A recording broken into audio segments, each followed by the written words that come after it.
Magandang araw sa inyong lahat. This is Juan Dilasag at your service. Hindi po ako namumulitika. So today's video guys ay may nagsabi sa akin, Juan Dilasag, mag-share ka naman about power supplies. About kung paano gumawa ng power supply. So bago tayo pumunta doon ay pag-aralan muna natin yung iba't ibang klase ng power supply. So ito siya guys. So dito merong 4 na klase ng power supply. So mag-comment kayo sa baba kung meron pang ibang klase. Okay, baka may na-miss ako. So dito ay merong SMPS or yung switch mode power supply. Tapos toroidal at yung conventional na air type. Yung oil type kasi yung mga nasa poste ng Meralco, yung malalaki. Tapos yung cute na capacitor type. Very cute, but eto guys yung pinaka deadly sa lahat. So merong malilit na ganito, yung mga nasa flashlight. So dito ay gumamit din sila ng transformer, kaya lang ibang element.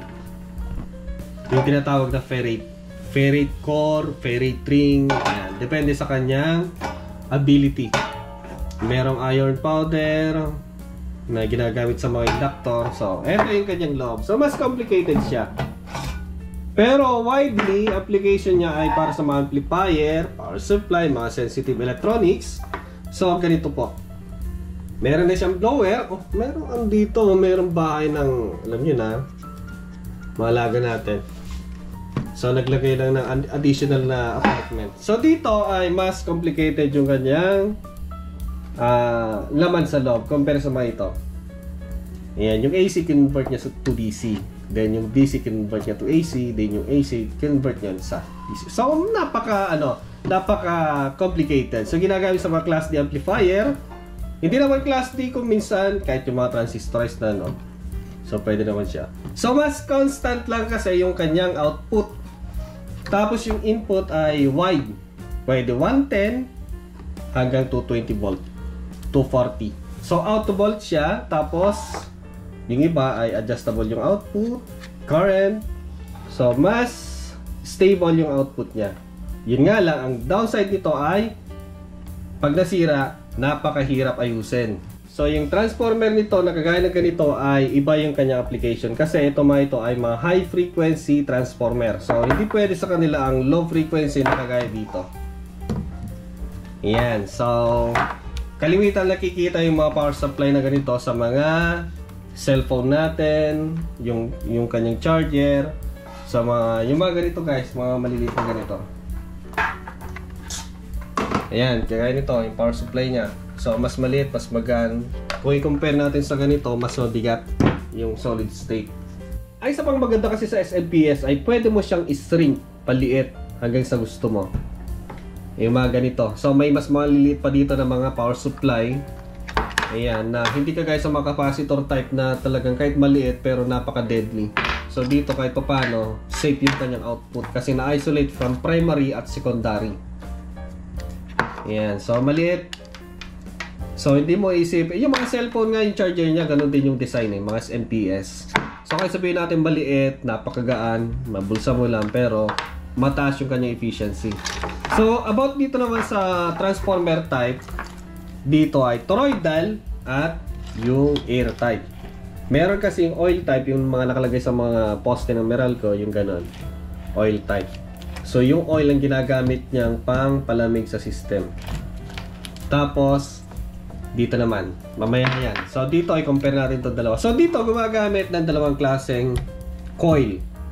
Pati rin dito gumagamit. So, yung primary, kung step down, mas mapino yung primary compare sa secondary.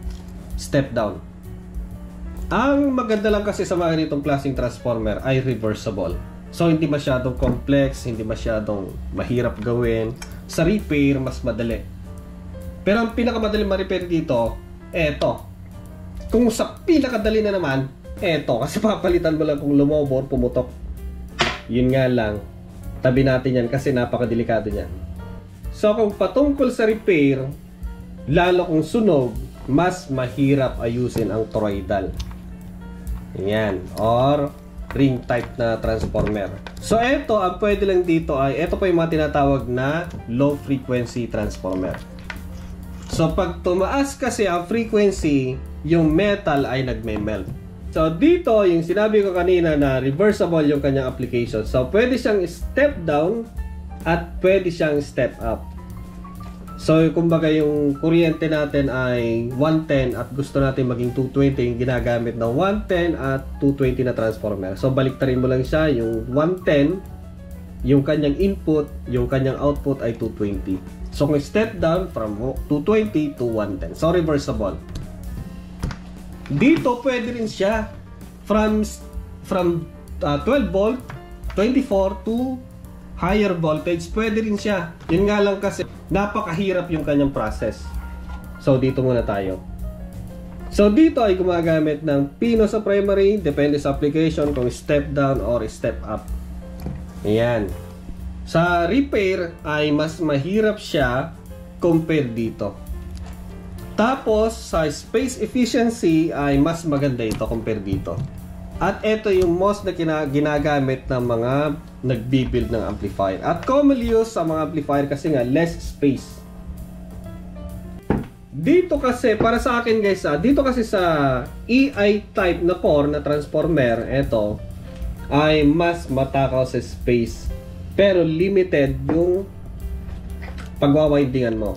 Kasi nga, ay limitado lang yung size ng kanyang center leg. Ito, pinapagitna. So, dito lang naglalaro yung space na yan. Yung haba niya yan, tapos yung kapal, yan lang. So, limitado. So, kung palalakihan mo, matakaw na sa space. O, yan o, yung kanyang center leg. Compare dito sa ring type or toroidal, lahat na pabilog na yan, yan na po yung center leg mo. Ayun. Ang downside lang kasi sa ganito ay sa ventilation. Yung kanyang core kung uminit ay nasa loob. Compare dito sa, kaya nga siya tinawag na air type na transformer. Yung ventilation ay sumaside mismo sa core. Ayan. Ito kasi umiinit eh. Lalo kung maluwag siya, nagbabibrate. Oh, isa pang downside din nito. So pares sila may mga downside eh. Depende na lang sa gustong piliin. Vibration, maugong kung may maluwag, kaya siya may tornilyo. Yun din, maugong siya. Pero sa sa ventilation, sa init, heat dissipation, mas maganda siya. Okay, dito kasi ay para siyang binalot na suman, paikot. Pero sa space, siya naman ang panalo. Ayan, sa sa vibration, sa tunog, wala kang maririnig kasi nasa loob yung kanyang core. Yun lang kasi yung pag masyadong sakal, mabigat yung load, umiinit siya. Ayan.